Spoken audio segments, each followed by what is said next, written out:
wabarakatuh. Kami dari kelompok 5 akan menjelaskan tentang materi bab 7 tentang hakikat mencintai Allah Subhanahu wa taala, khauf, raja dan tawakal kepadanya. Perkenalkan, nama saya Kurnia Rintriana Walisof, absen 26. Saya Yeima Solomita, absen 36. Saya Arif Moran, absen 7. Dan teman saya yang ada di Soca, Riko Sebastian, absen 27. Sekian dari kami. Wassalamualaikum warahmatullahi wabarakatuh.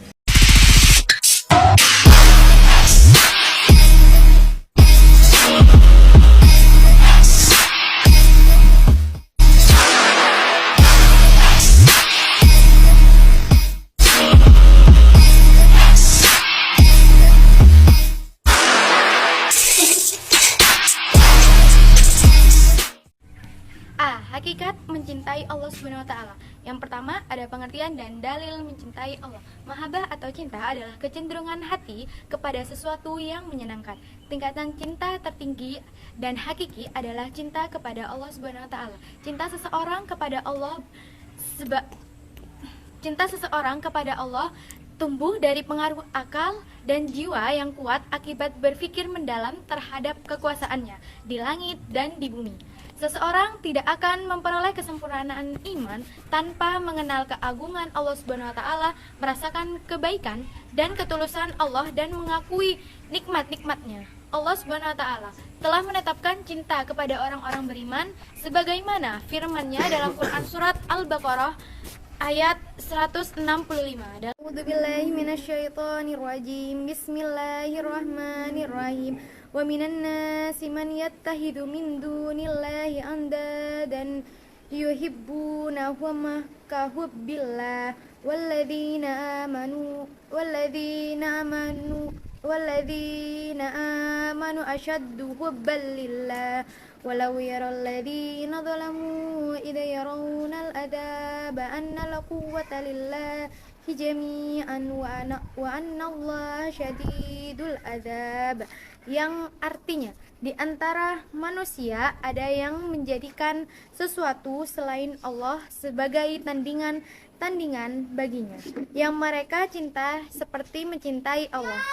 Adapun orang-orang yang beriman sangat kuat cinta kepada Allah. Sekiranya orang-orang yang berbuat zalim itu melihat ketika mereka melihat azab pada hari kiamat bahwa kekuatan itu semuanya milik Allah dan bahwa Allah sangat keras azabnya, niscaya mereka menyesal. Quran surat Al-Baqarah ayat 165.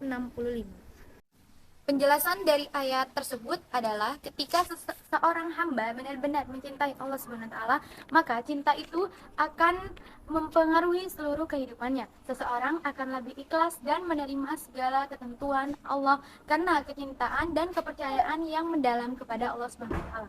Segala sesuatu akan terasa indah karena adanya cinta tersebut. Yang kedua, ada tanda-tanda cinta kepada Allah Subhanahu wa taala. Cinta kepada Allah tidak hanya kata-kata yang diucapkan di mulut semata, melainkan cinta itu memiliki tanda-tanda yang biasanya hanya ditunjukkan oleh para hamba yang mencintai Allah Subhanahu wa taala. Adapun tanda-tanda seorang hamba mencintai Allah sebagai berikut. Yang pertama adalah mencintai Rasulullah SAW. Tanda bahwa kita beriman tidak cukup hanya dengan mencintai Allah Subhanahu wa taala saja, tetapi juga harus mencintai Rasulullah SAW yang merupakan pembawa risalah terakhir yang diutus langsung oleh Allah Subhanahu wa taala untuk menyempurnakan akidah dan akhlak untuk manusia. Yang kedua yaitu mencintai Al-Quran. Seseorang yang mencintai Allah dan Rasulnya pasti juga akan mencintai Al-Quran. Wujud cinta kepada Al-Quran dapat dilalui dengan selalu membaca dan mengamalkan isi kandungan Al-Quran dalam kehidupan sehari-hari. Yang ketiga yaitu menjauhi perbuatan dosa. Kita menghindarinya karena tidak ingin orang itu menjadi marah atau membenci kita. Hal itulah yang harus kita terapkan juga sebagai wujud cinta kepada Allah Subhanahu wa taala. Apabila kita sungguh-sungguh mencintai Allah, kita tidak akan rela apabila Allah marah dengan kita, sehingga kita menghindari hal-hal yang dapat membuat Allah murka. Yang keempat yaitu mendahulukan perkara yang dicintai Allah Subhanahu wa taala. Misalnya kita waktu sholat asar, seorang hamba yang mencintai Allah akan langsung melaksanakan sholat dan tidak menunda-nundanya untuk urusan duniawi seperti bermain media sosial ataupun tidur. Keikhlasan hati orang yang mencintai Allah SWT berbuah kebaikan pada seluruh aktivitas kehidupannya. Mereka tidak merasa berat meninggalkan berbagai macam urusan demi melaksanakan perintah Allah SWT. Yang kelima yaitu tidak gentar menghadapi hinaan. Orang-orang yang mencintai Allah akan tetap teguh pada agama Allah meskipun banyak yang menghina apa yang mereka lakukan. Maka mereka percaya bahwa selama mereka berada di jalan Allah, mereka akan selamat.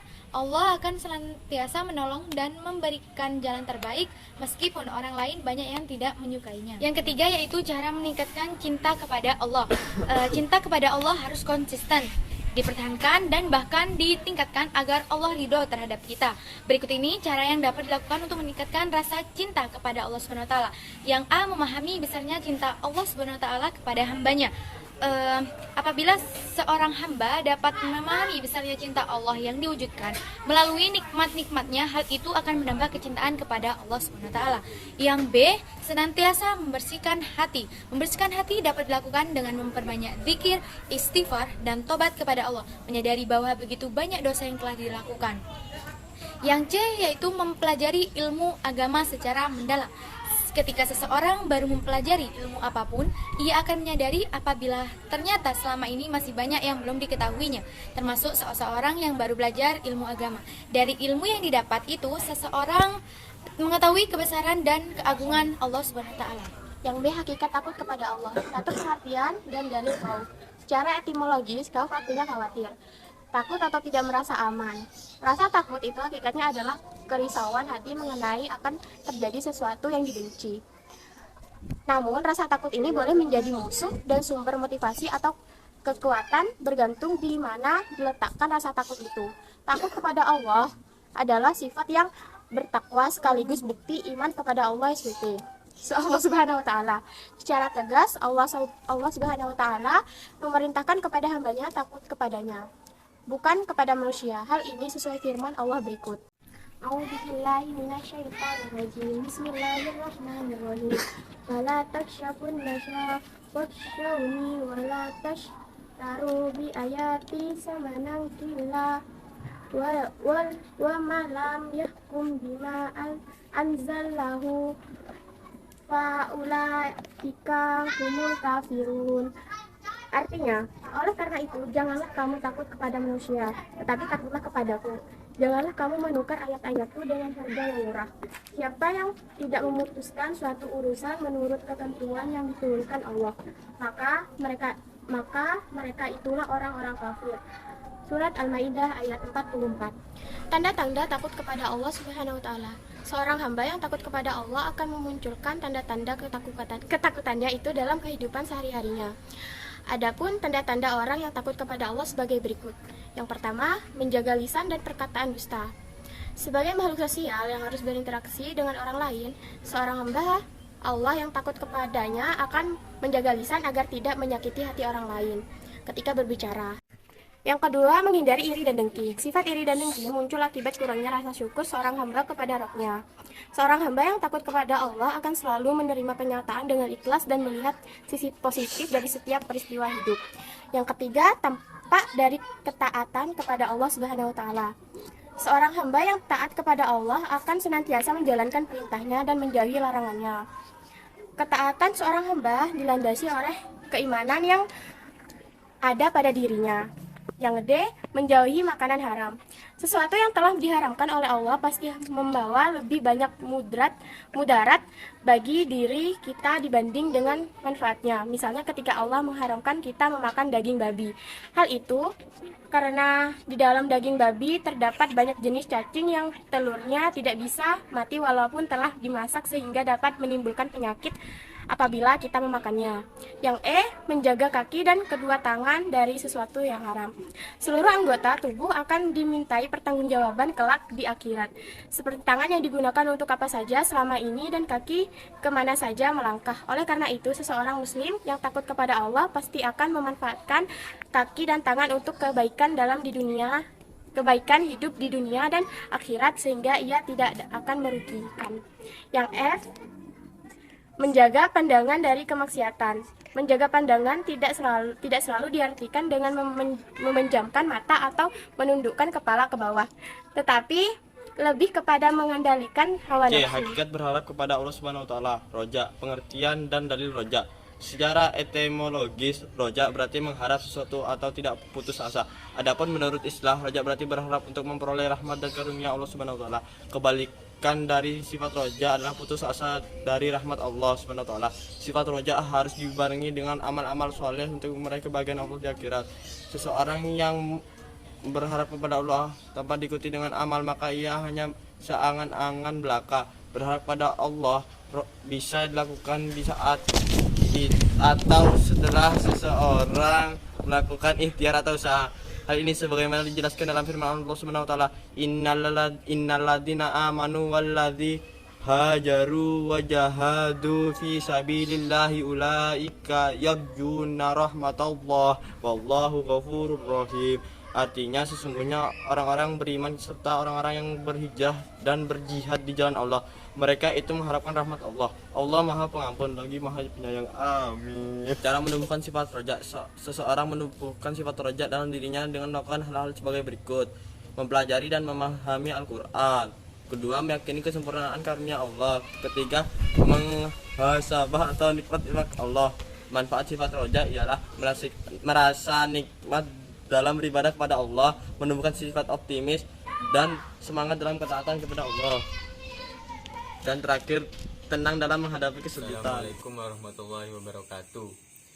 Kali ini saya akan menjelaskan tentang hakikat tawakal kepada Allah Subhanahu wa taala. Secara bahasa, tawakal berarti memasrahkan atau menangguhkan sesuatu, mewakilkan atau menyerahkan. Seseorang yang bertawakal adalah seseorang yang mewakili atau menyerahkan hasil usahanya kepada Allah. Tertuang banyak ayat Al-Quran, di antaranya surah Al-Ma'idah ayat 23 sebagai berikut. Bismillahirrahmanirrahim. Qala rajulani minal ladzina yakhafuna an amallahu alaihim madkhulu alaihimul bab fa iza dakhaltumuhu fa innakum ghalibuna wa alallahi fatawakkalu in kuntum mu'minin. Yang artinya, berkatalah dua orang laki-laki di antara mereka yang bertakwa, yang telah diberi nikmat oleh Allah, serbulah mereka melalui pintu gerbang negeri itu. Jika kamu memasukinya, niscaya kamu akan menang, dan bertawakallah kamu hanya kepada Allah jika kamu orang-orang beriman. Manfaat tawakal. A. Diberi rezeki yang cukup.